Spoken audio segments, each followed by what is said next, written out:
Aline falando, olha gente, olha essas mensagens, que coisa maravilhosa. Aline falando, quero muito agradecer o preparatório para a Prefeitura de Tanguá deu fruto, maravilhosa.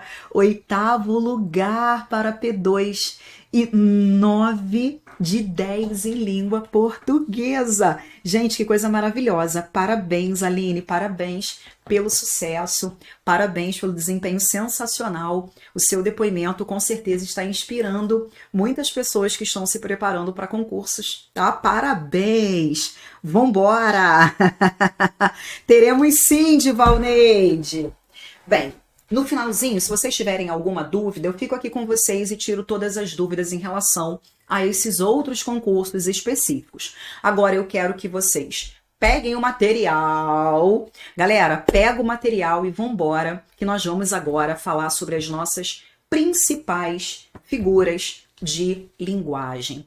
Destaquei aquelas que sempre aparecem em provas e você tem que saber. Vambora, galera! Então, olha o que nós temos aqui. Depois, no finalzinho, tá, galera? A gente tira as dúvidas aí relativas às turmas, relativas aos cursos, outras dúvidas que vocês tiverem. Agora, foca no conteúdo.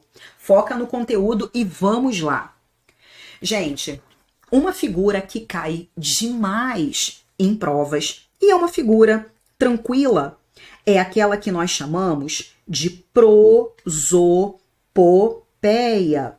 Você pode chamar de prosopopeia, você pode chamar de personificação, você pode chamar de animismo.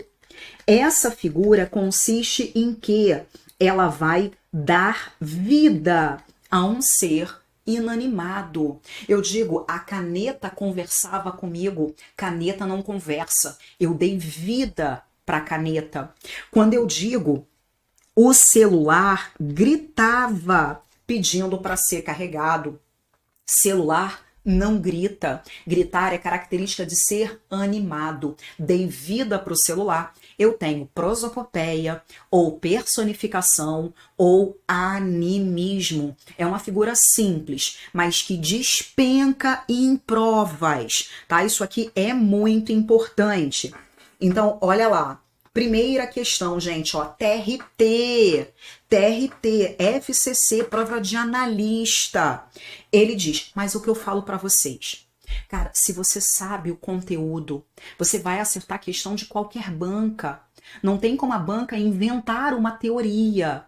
Então, se você sabe as figuras de linguagem, você vai acertar a questão. Não importa se é FCC, se é FGV, se é IDECAM, se é Marinha, se é IBFC, se é OCP, se é nível médio, nível superior, você vai acertar. É isso.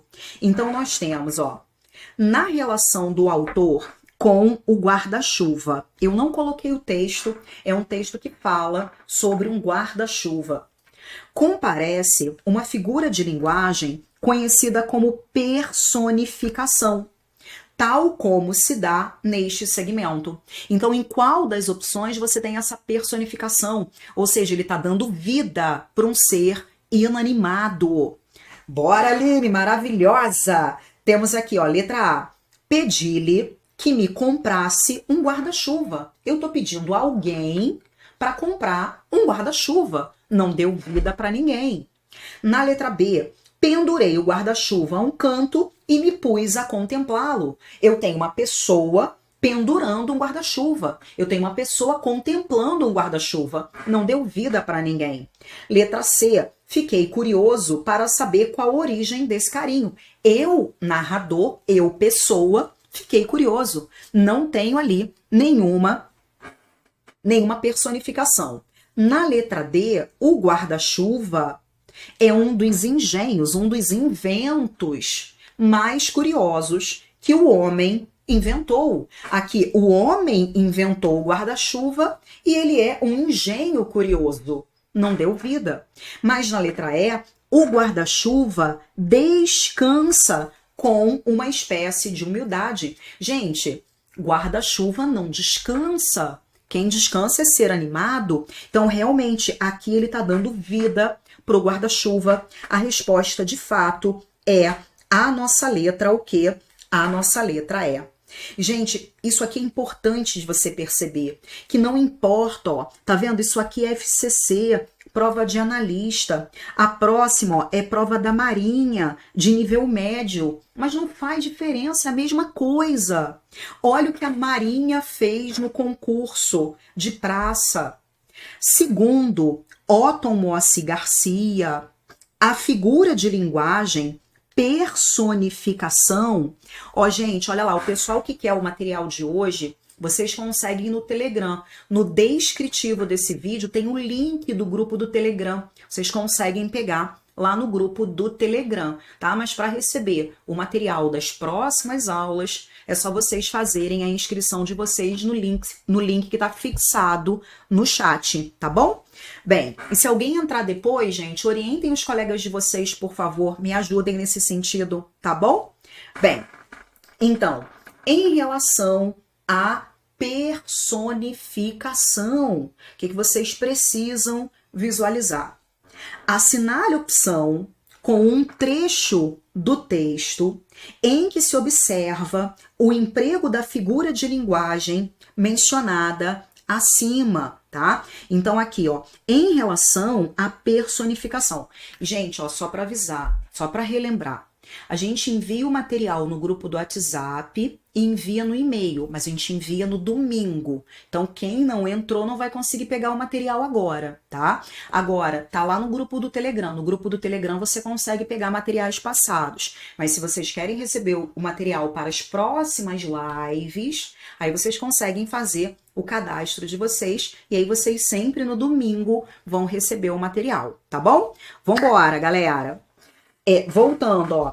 Eu quero a personificação. Quem pegou o material e resolveu, achou que resposta? Fala pra mim. Alguns falando, ó, peguei o material ontem. A gente manda, gente, todo domingo, impreterivelmente, o material para vocês. Então, vamos ver. Ele trouxe, letra A. Debruçado na janela, meu avô espreitava a Rua da Paciência, inclinada e estreita. Gente, aqui é o avô que observava, é o avô que estava debruçado. Não deu vida para nenhum ser inanimado. O pessoal tá bem, ó, falando que é letra D. Minha avó, assentada na sala, fazendo bico de crochê em pano de prato, não via a rua. Aqui a avó que estava fazendo alguma coisa, não deu vida a nada, né? Na outra, eu achei serem pingos de chuva as gotas rolando sobre os meus dedos, mas a noite estava clara, como tudo mais. Uma noite clara é só a característica dela, não deu vida para ela. Na letra D, o tempo tem uma boca imensa. Com a sua boca do tamanho da eternidade, o tempo vai devorando tudo. O tempo, ele vai comendo, né? Quem devora alguma coisa, quem come alguma coisa, realmente é o ser animado. E eu tô dando vida pro tempo. Existe a personificação na nossa letra D. Agora, na letra E, ele respondia e rimava. Tem dó de nós. Não deu vida para nenhum ser inanimado, né? Então, de fato, a resposta é a letra D de dado. Bacana, gente, alguma dúvida? Agora, olha a Andréia falando conosco, acertou 8 de 10 na banca com Sulpan, né? Melhorou muito o português com as aulas de segunda e concurso de questões da banca Funesse. E, gente, é aquilo que eu falo, cara, quando você aprende português com uma banca, automaticamente você aprende para outra, né, Andréia? Maravilhosa, arrasou. Legal, gente. Legal, Zulmira já conseguiu o material. Agora, questão 3. Olha aqui, gente, ó. É o que eu sempre falo com vocês. FGV é a banca mais difícil do Brasil? É. Existem questões dificílimas? Sim. Mas olha lá, concurso do MPU analista foi uma prova dificílima. Não pode perder uma questão como essa. Não pode perder uma questão como essa.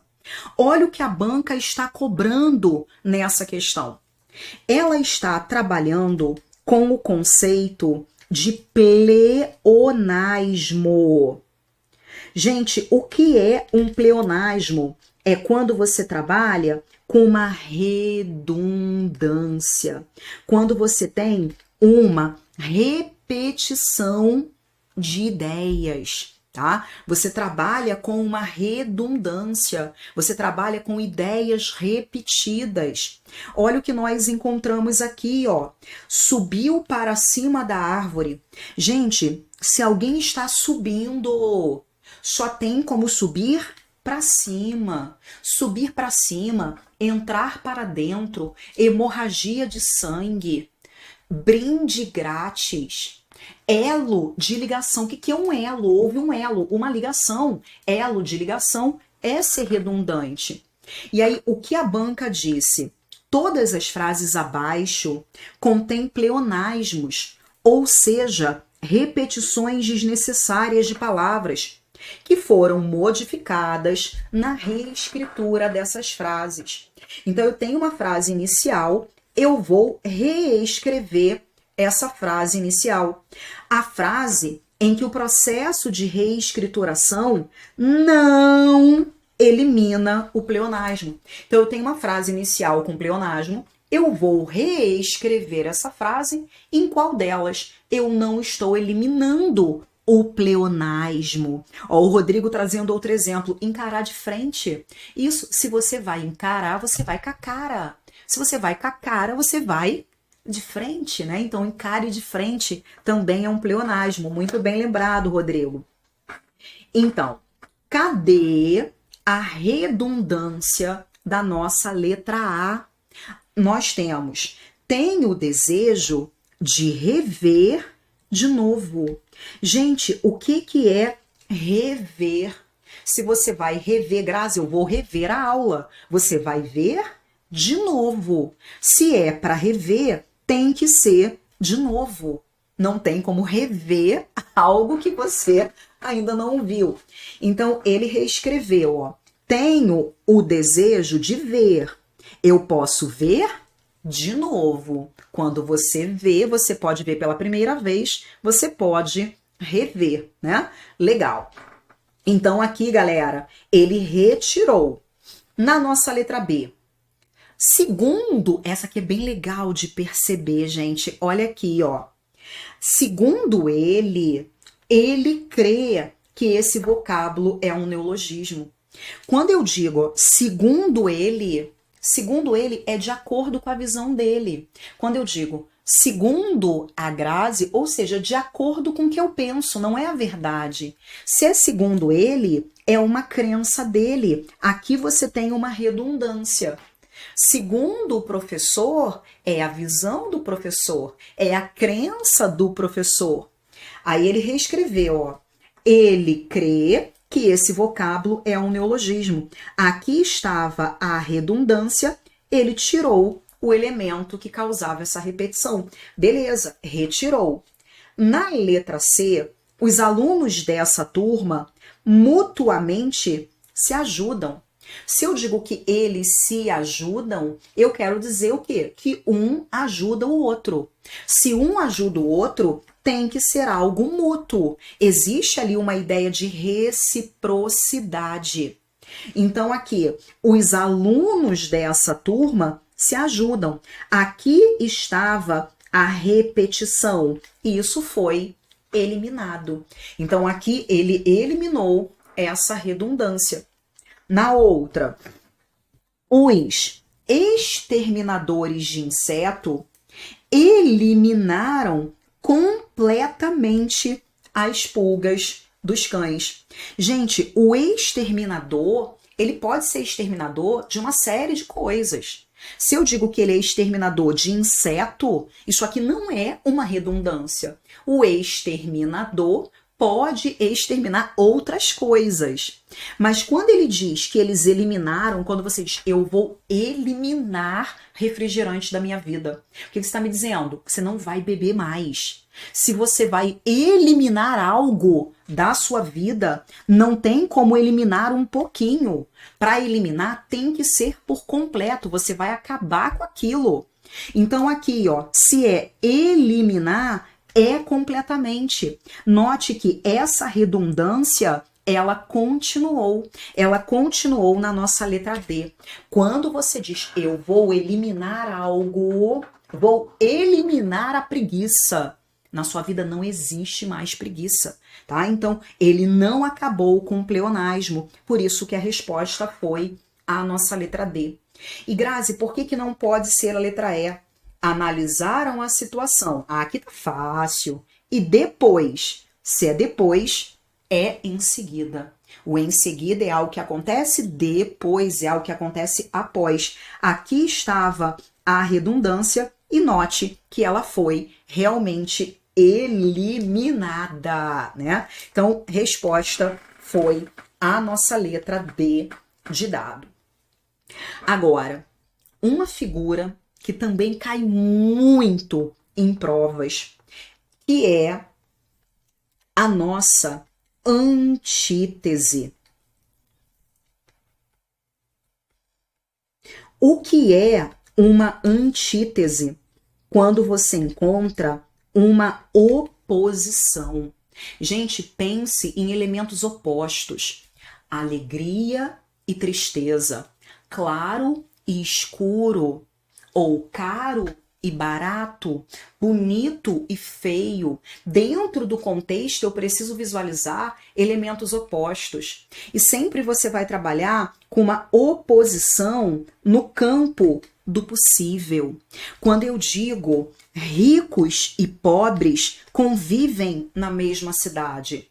Ricos e pobres, eu tenho aqui elementos opostos. É só você pensar mesmo no campo dos antônimos. Quando você busca os antônimos, você busca as palavras com sentidos opostos. Subir e descer, entrar e sair, falar e calar, aumentar e diminuir, engordar e emagrecer. Tem que pensar em elementos opostos. Então vamos ver o que nós encontramos nessa questão 4, outra questão da FGV. Eu quis trazer algumas questões da FGV que são as melhores. Assinale a frase a seguir. Essa é boa, hein, gente? Essa questão 4 é boa. Assinale a frase a seguir em que os termos sublinhados não formam uma antítese. Ó, Liviane falando, achei essa pesada. Essa é boa, hein? Em qual delas nós não temos antítese? Gente, pensa em elementos opostos. Amor. Qual é o oposto?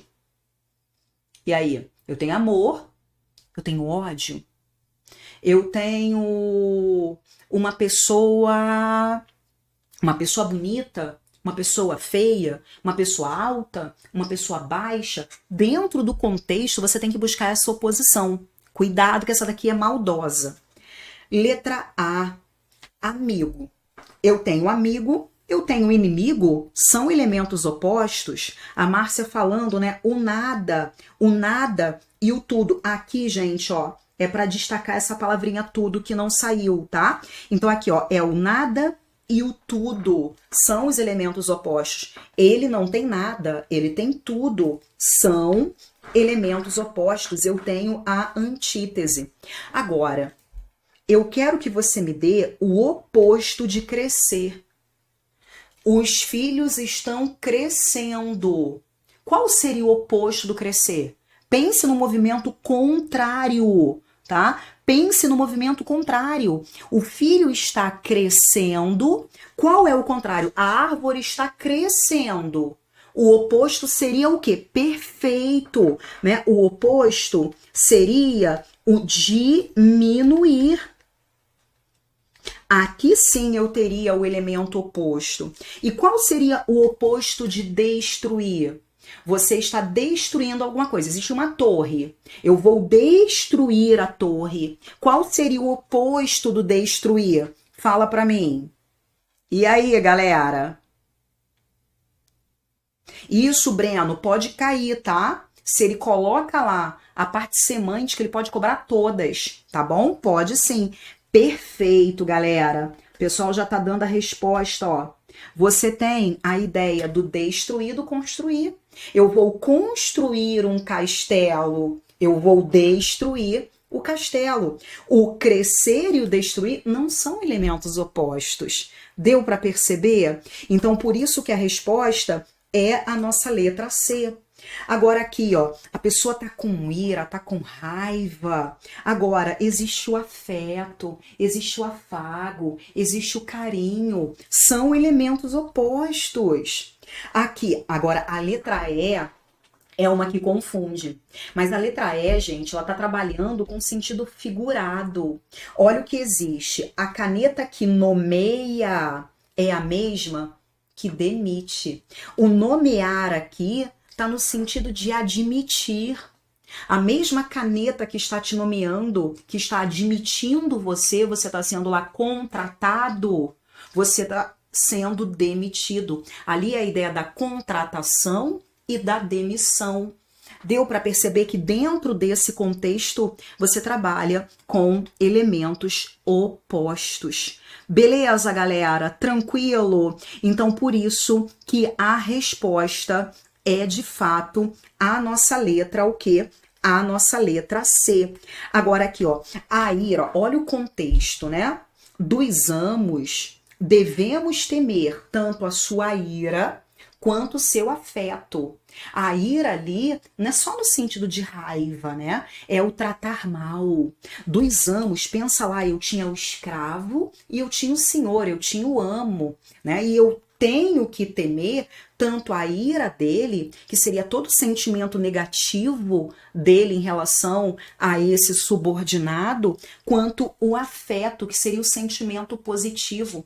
Então, dentro desse contexto, a ira representa o sentimento negativo e o afeto representa o sentimento positivo. Deu para perceber, gente? Tranquilo? Agora, Edi, não foque só nos prefixos, tá? Olhe dentro do contexto se realmente você encontra elementos opostos. Nem sempre você vai ter prefixo, tá? Pode ser que prefixo apareça, mas aí nem precisa olhar para isso. Agora, gente, só uma dica aqui para vocês. Muito cuidado para não confundir a antítese com uma outra figura que é chamada de paradoxo, tá? Tanto a antítese quanto o paradoxo vão trabalhar com elementos opostos, tá? Tanto a antítese quanto o paradoxo vão trabalhar com uma relação de oposição. Tá, Grazi, como é que eu não vou confundir?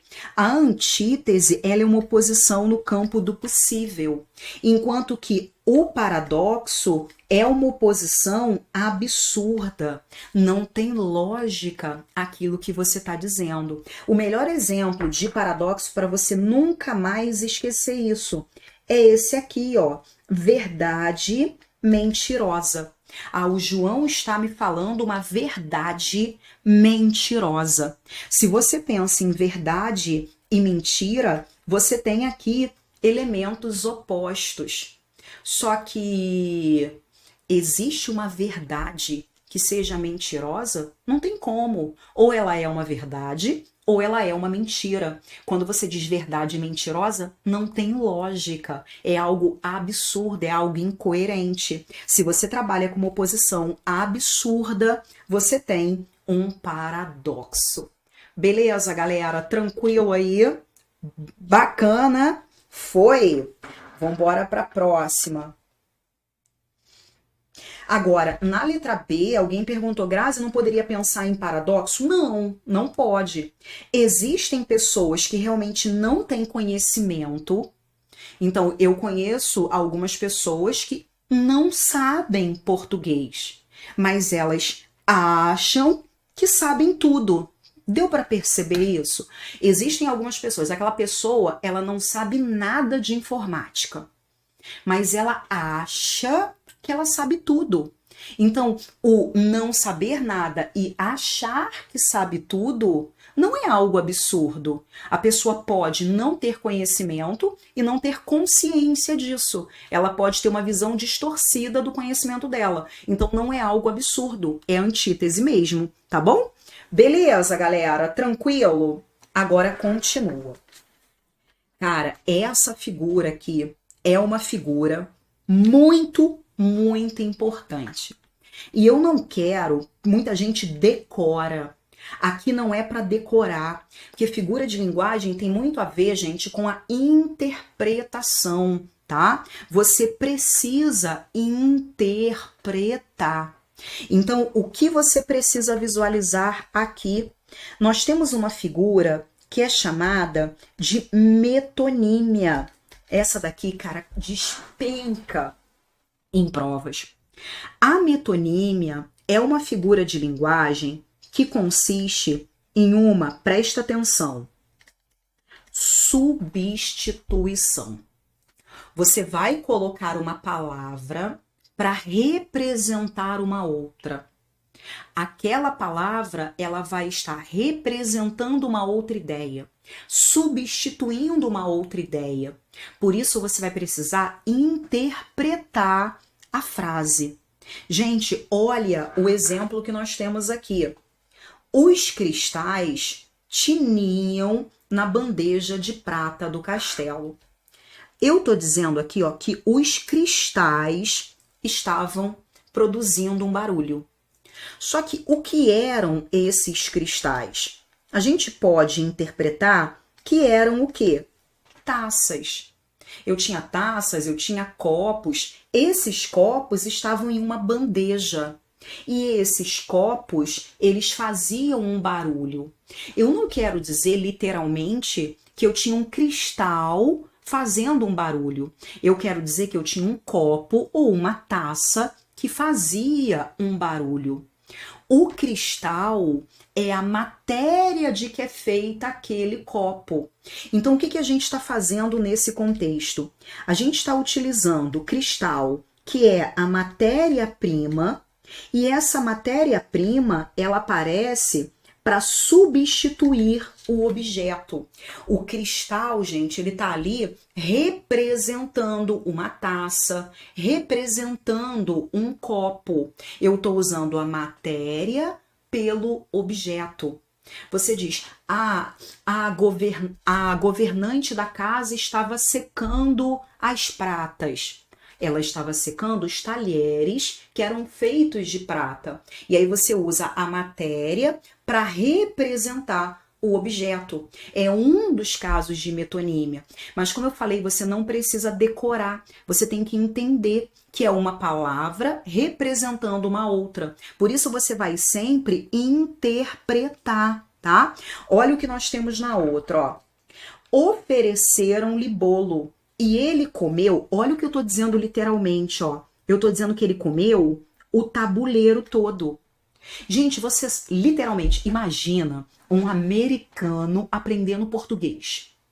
Imagina um americano lendo essa frase. Ele comeu o tabuleiro. Literalmente, ele pegou o tabuleiro, ó, e devorou o tabuleiro.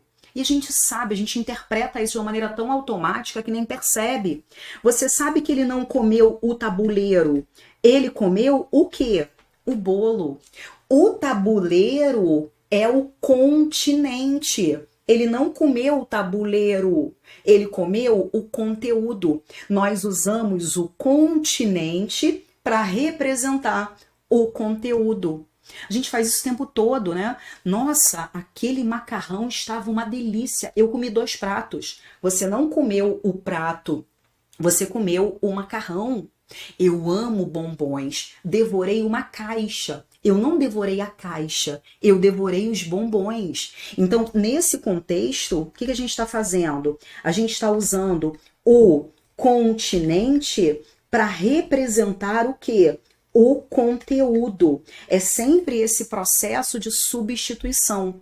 Existem alguns casos, gente, que são mais famosos, tá? Existem alguns casos que são mais famosos. Eu nem coloquei aqui, ó. Mas quando eu digo isso aqui, ele não... A Márcia já tá trazendo alguns, ó. Ele não tem teto. Quando você fala para mim, o João não tem teto, o que você quer dizer? Interpreta. Você quer dizer que ele não tem o teto? Não, você quer dizer que ele não tem o quê? Ele não tem a casa. Você pega o teto, que é apenas um pedaço, para representar a casa inteira. Nesse caso, você está usando o quê? A parte para representar o quê? O todo. Tá vendo que você não precisa decorar, você tem que entender isso. Você está usando um pedaço para representar um outro.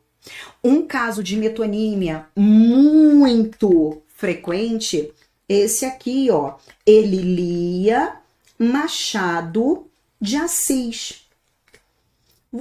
Imagina de novo o americano. O americano, ele lia o Machado de Assis. O Machado de Assis está aqui, ó. Ele está lendo o Machado de Assis? Não.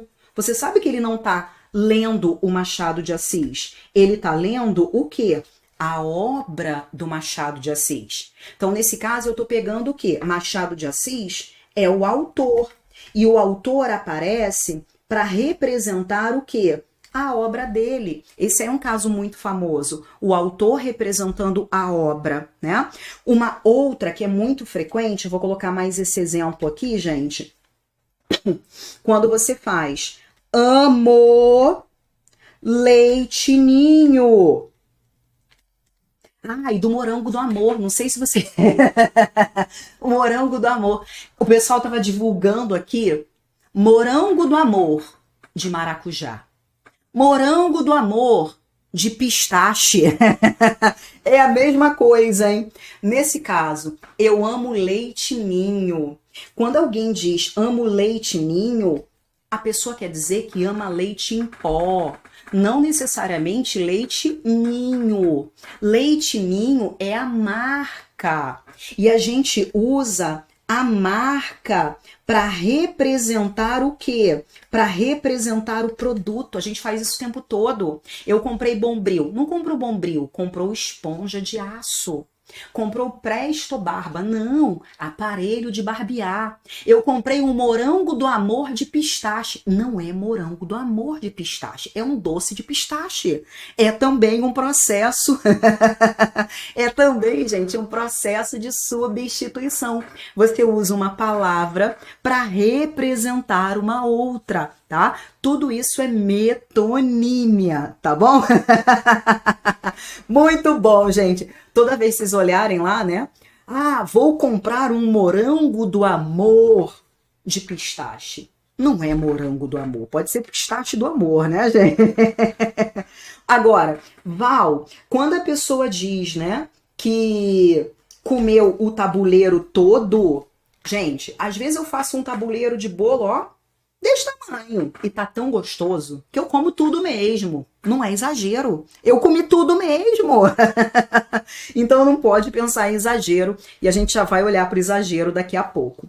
Então trouxe essa questãozinha, gente, da IDECAM, que é bem legal.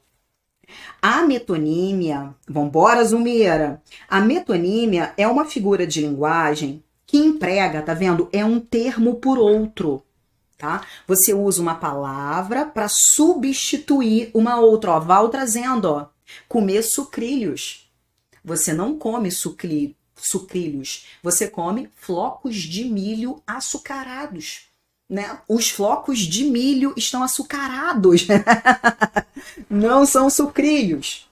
Bem, uma palavra representa uma outra, tá? Isso a gente diz que existe ali uma relação, uma palavra substituindo uma outra, uma palavra no lugar de uma outra. Nesse sentido, assinale a alternativa que apresenta um exemplo de metonímia. Olha o que nós temos. Azevedo comprou um teto em Petrópolis para viver com a sua amada. Gente, olha lá, ó, ele comprou o teto, imagina, ele quer só o teto? Não, ele comprou o quê, ó? Ele comprou a casa, tá vendo? A gente tem aqui, ó, o teto, que é uma parte, e a parte está substituindo o todo. É isso. Uma palavra representa uma outra. Por isso que eu digo que tem que interpretar. Figura de linguagem tem que interpretar. Se no seu edital aparece lá semântica, sentido das palavras, ele pode cobrar figura de linguagem, tá? Olha lá, letra A. Ó, Sônia dizendo, eu comprei tenaz. Não comprou tenaz, comprou cola. É a marca substituindo o produto. Agora eu vou ler as outras, ó. O universo aplaudia e aprovava o relacionamento de Azevedo. Não tem nenhuma substituição. As trevas da noite apagavam a saudade da Europa, também não tem. A dama linda e esbelta conquistou o coração de Azevedo, também não tem nada. O diploma relíquia fez de Azevedo um homem rico. Azevedo aqui é o Azevedo mesmo, né? É a pessoa, então não tem nada. Então a resposta aqui, de fato, é a nossa letra, o quê? É a nossa letra A. Agora segue aqui, o pessoal tá muito ansioso. Segue aqui, galera. Agora, trouxe uma asinha da Marinha. Muitos vão fazer a prova da Marinha, né? Então vamos ver o que nós temos aqui. Assinale a opção que apresenta a figura de linguagem empregada em. Fala para mim, qual foi a figura aí que vocês localizaram? Calma, o povo ansioso aí. Segue o ritmo da aula, não vamos avançar agora não. Bem, Grazi, tem figura aqui que você ainda não falou. Sim, tem figura que nós não falamos, mas já dá para você acertar. Já dá para você acertar. A capacidade dos jovens de viver o estoicismo ou lerem Bauman. Gente, eles não vão ler Bauman, eles vão ler a obra de Bauman.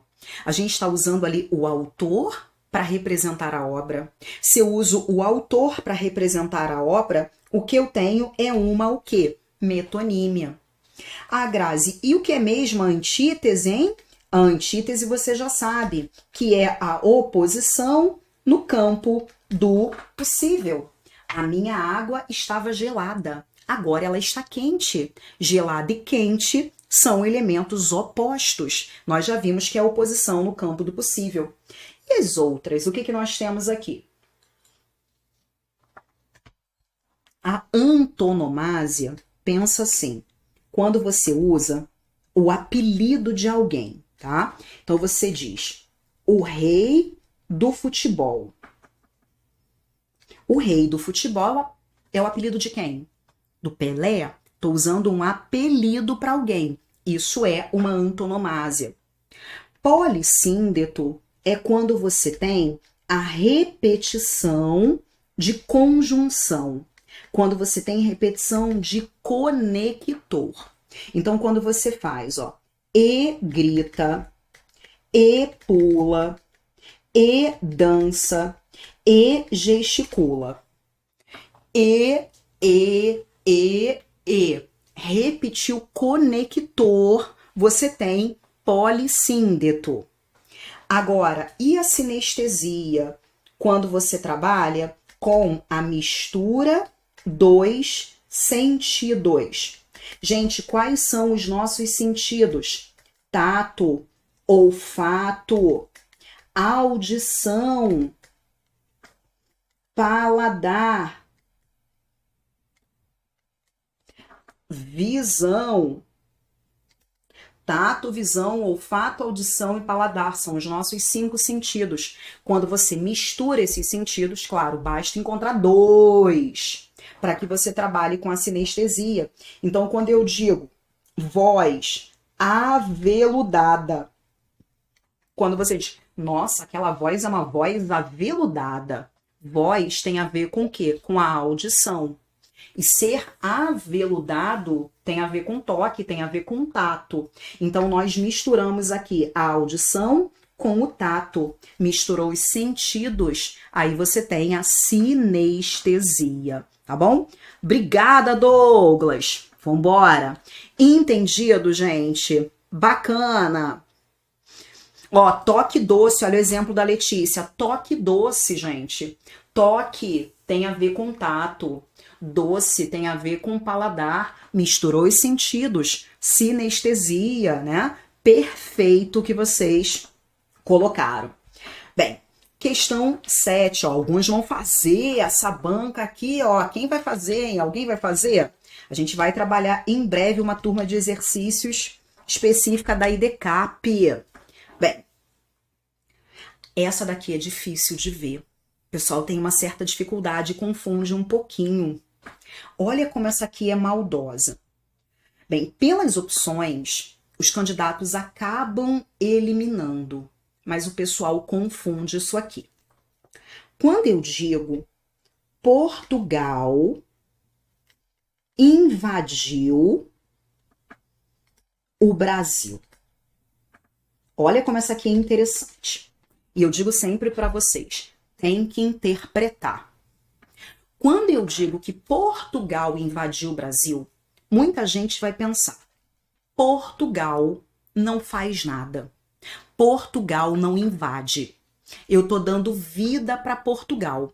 E aí muita gente vai achar que isso é prosopopeia, que isso é personificação e vai errar a questão. Gente, olha a diferença. Eu tenho uma porta produzindo um barulho. E eu digo, a porta está gemendo. A porta faz um barulho, mas a porta não geme. Gemer é característica de ser animado. Eu dei vida para aquela porta. Aí eu tenho a prosopopeia, eu tenho a personificação. Quando eu digo que Portugal invadiu o Brasil, o que eu quero dizer com isso? Eu quero dizer que o espaço físico Portugal veio até o Brasil e invadiu o Brasil? Não, não é isso que você quer me dizer. Você quer dizer Portugal? Não. Eu quero dizer que alguns portugueses invadiram o Brasil. Deu para perceber? Você não quer dizer que Portugal, espaço físico, invadiu o Brasil. Você quer dizer que os portugueses invadiram o Brasil. Você está usando o território, que seria o continente, para representar quem está lá, para representar a população, que seria o conteúdo. Deu para perceber? Eu estou usando uma palavra para representar uma outra. Esse processo é um processo de substituição, gente. Por isso, o que nós temos aqui é uma metonímia. Um outro exemplo. O que eu quero dizer com essa frase, gente, para nunca mais errar isso? O Brasil precisa votar de modo consciente. Ó, tem que interpretar, hein? Tem que interpretar. O que você encontra como figura de linguagem? Você tem uma personificação ou você tem uma metonímia? Deixa a concorrência errar, hein? Você não vai mais errar isso. Isso, Magno, serve também para o jogo de futebol. Perfeito. Mas fala aí para mim. Nunca mais vai errar isso? Por isso que eu sempre falo para vocês, tem que interpretar, gente. Quando eu digo que o Brasil precisa votar de modo consciente, eu não tô dando vida para o Brasil. Eu não quero dizer que o território, que o espaço físico Brasil vai votar. Não, não é isso que eu quero dizer.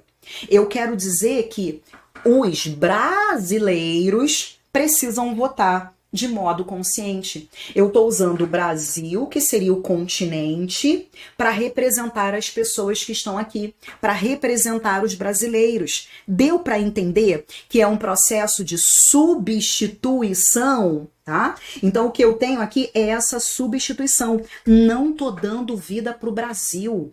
O que eu quero dizer aqui é que os brasileiros é que precisam votar de forma consciente. Legal, gente. Então, olha o que nós temos nessa frase, ó. O Itamaraty afirma. Gente, olha essa daí, ó. O Itamaraty afirma que 220 mil brasileiros vivem no Reino Unido. Eu quero dizer que o Itamaraty está dando uma declaração? Não, não é o Itamaraty que está dando a declaração. Nós temos aqui a instituição, mas existem pessoas que representam o Itamaraty. E são essas pessoas que falam alguma coisa. Eu estou usando o Itamaraty para representar essas pessoas que fazem essa declaração.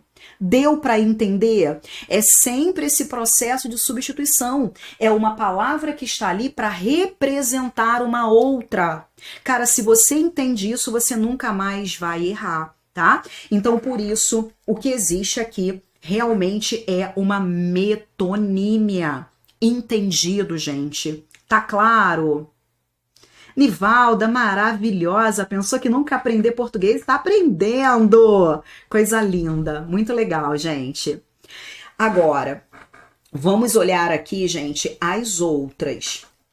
O que é uma aliteração? A aliteração é repetição de consoante. Quando você repete consoante, o peito do pé do Pedro é preto. Repete o P. 3 pratos de trigo para 3 tigres tristes. Repete o T. Repetiu consoante é a aliteração. Gente, o que é a comparação? A comparação tem uma figura que cai bastante em provas. A comparação, ela também pode ser chamada de quê? De símile. E ela é simplesmente uma comparação explícita, tá, Grazi? E o que seria essa comparação explícita? É uma comparação que traz o conector comparativo escrito. Qual é a palavra que nós mais usamos para expressar a comparação? O como. Normalmente o como aparece escrito, mas vale outro. Você diz, ele é como um anjo. Eu estou comparando alguém com um anjo. Ó. Ele é como um anjo. Mas você pode trocar por outras palavras que expressam comparação. Ele é igual a um anjo. Ele é tal qual um anjo. Ele é que nem um anjo. Você tem uma palavrinha escrita que expressa essa comparação, tá? Agora, gente, nesse caso, o que é o anacoluto? Anacoluto é simplesmente um termo solto. Você vai perceber que existe lá um terminho que aparece solto, tá? Um termo que não tem função sintática. O que você precisa perceber? Eu vou colocar aqui na outra, ó.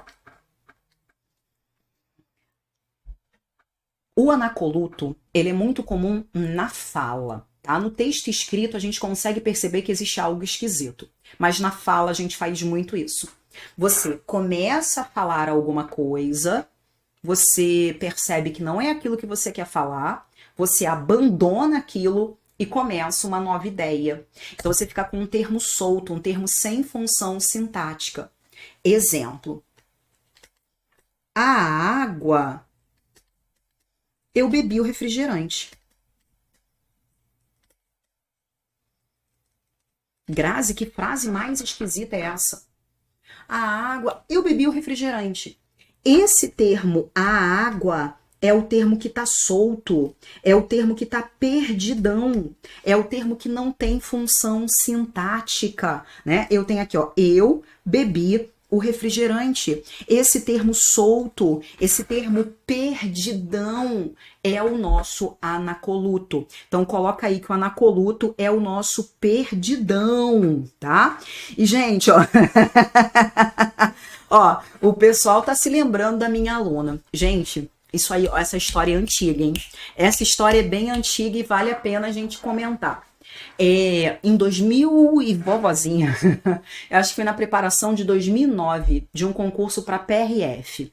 Era uma turma presencial e tinha uma aluna, gente, que sempre chegava atrasada. Ela sempre chegava atrasada e eu já tinha colocado tudo no quadro, tinha anotado tudo no quadro, já tinha apagado e ia para os exercícios. E ela não entendia nada. Claro, ela chegou atrasada e ela queria perguntar. Ela queria perguntar, mas estava sempre perdida na aula. E o apelido dessa garota virou Anacoluto, né? Turma de PRF, muito homem. Toda vez que ela chegava, ih, chegou Anacoluto. Ela era a perdidona, né? Você nunca mais vai se esquecer. mais esquecido anacoluto é o perdidão, tá? Aquele termo não tem função sintática. Isso é o anacoluto, tá? Então a água aqui, ó, é o perdidão, é o termo solto, esse é o nosso anacoluto, beleza? Então, aliteração, repetição de consoante, metonímia, substituição. Comparação ou símile é a comparação explícita. E o anacoluto é a aluna da Grazi. É o perdidão. Olha o bullying, olha o bullying. Isabela tá lá no Português Total. No Português Total nós falamos sobre isso, né? Muito bom, gente. E nós temos aqui mais uma questão, né? Olha aí, gente, ó, concurso da UERJ, né? Muitos ficaram aí, Grazi, mas vai ser o UERJ que vai fazer o concurso de oficial. Cara, não tem. Pô, pior que eu nem tenho notícia dela. Eu até coloquei, alguns alunos comentaram lá nos stories. Eu vou buscar notícias dessa aluna. Ela deve ter sido aprovada, porque ela chegava atrasada mesmo, né, gente? Ela chegava atrasada mesmo. Mas vamos lá. Questão 8, gente. Será que nós temos qual figura nesse trecho? Ó, essa daqui falei, tem que interpretar, hein? Tem que interpretar. Eufemismo é uma figura que você usa para suavizar, para amenizar alguma coisa. Existe uma situação negativa, algo que não é bom. O que a gente faz? A gente suaviza. Isso é muito ligado à ideia de morte. Em vez de dizer ela morreu, a gente faz o quê? Ela descansou. Ao fazer isso, o que nós conseguimos? Suavizar, amenizar. Então, para as coisas negativas, a gente costuma fazer isso, a gente dá aquela amenizada, tá? Isso é um eufemismo. Virou uma estrela, foi morar junto ao pai, tá no céu, a gente ameniza. A metonímia, nós já vimos que é um processo de substituição. E eu não quero que você fique decorando os casos de metonímia. Eu quero que você entenda que é usar uma palavra para representar uma outra. Agora, o que é uma hipérbole, gente? Ó, todo mundo tem um amigo hiperbólico. A hipérbole é o exagero. Ah, eu já falei isso com você 500 mil vezes. Falou mais 10. 500 mil, exagerou. Eu chorei rios. Chorou bastante, mas é que chorou rios. É o exagerado, né? Quando você trabalha com exagero, você tem a hipérbole. E existe o paradoxo que nós já comentamos, né? O que é o paradoxo? É a oposição absurda. Nós vimos lá, a verdade mentirosa. É aquela oposição absurda.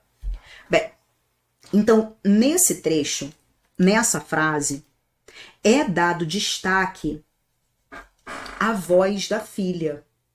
E ele quer saber qual é a figura de linguagem que existe ali.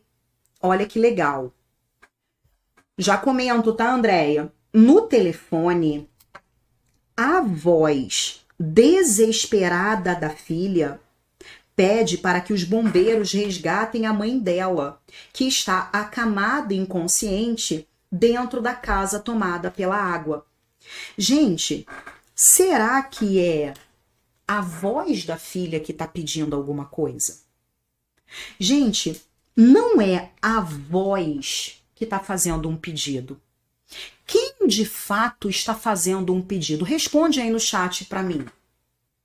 A voz do João me pede alguma coisa. É a voz que está pedindo? A voz desesperada da filha pede alguma coisa. É a voz que está pedindo? Não! Quem está pedindo alguma coisa é a filha. Exatamente. A filha faz uso da voz para pedir alguma coisa. Mas quem está pedindo é a filha. Exatamente, é a filha que está ao telefone fazendo o pedido. Então ele usa a voz para representar a filha. Tá vendo que é um processo de substituição? Eu estou usando uma palavra para representar uma outra. Por isso que nós temos aqui, ó, realmente é uma Metonímia. Beleza, gente? Tranquilo? Deu para entender isso? Dá aquele ok no chat, eu quero saber se vocês entenderam bem a nossa metonímia. Fala aí. Essa é cabulosa. Essa daqui é boa, hein? É difícil essa. Por isso que eu falo para vocês o tempo todo, tem que entender. Senão a gente cai nas pegadinhas, tá?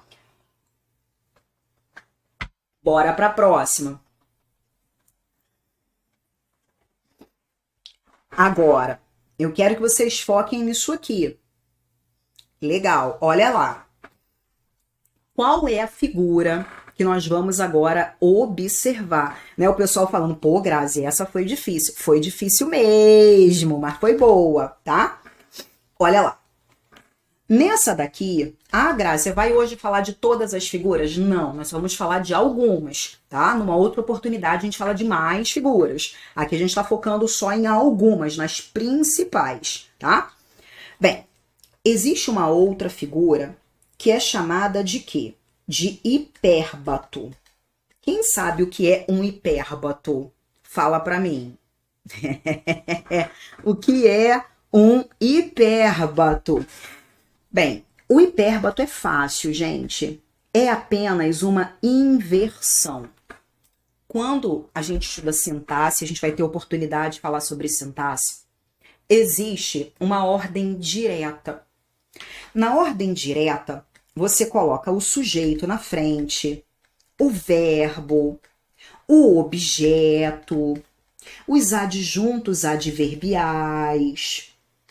Você pode encontrar também oração subordinada. Quem já estudou oração subordinada sabe do que eu estou falando. Quem não estudou não tem problema, que depois vai ver. Existe uma ordem direta que é colocar a oração principal na frente e a oração subordinada depois. Isso é a ordem direta.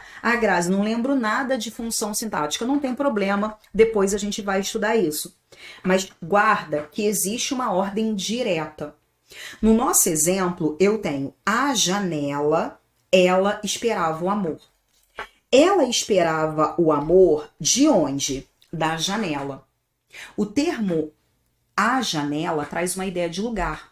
É onde ela estava.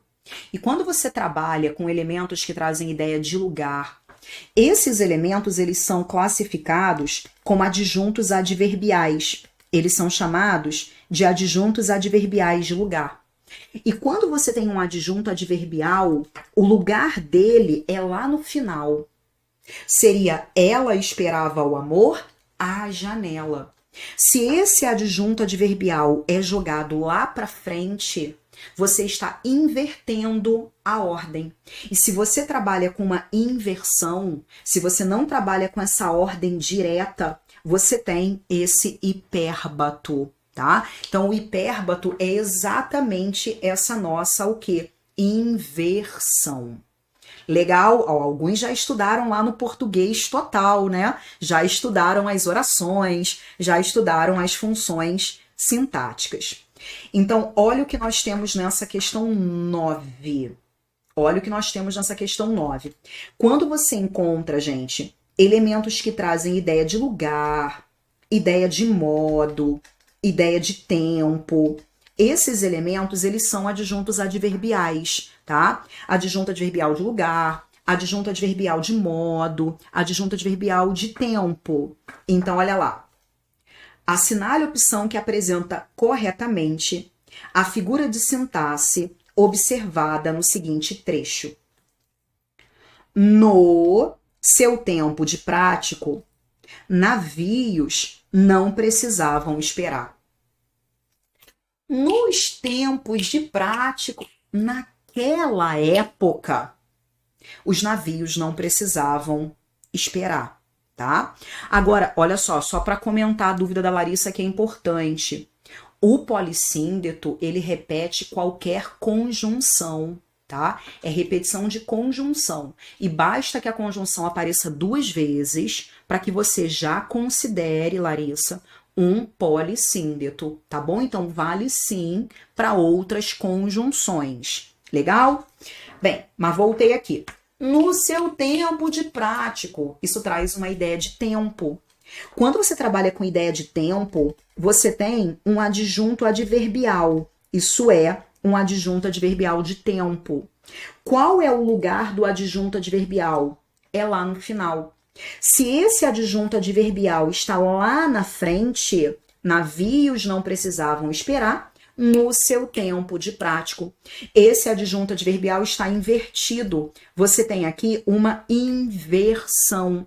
Se você trabalha com essa inversão, você tem o quê? Você tem um hipérbato.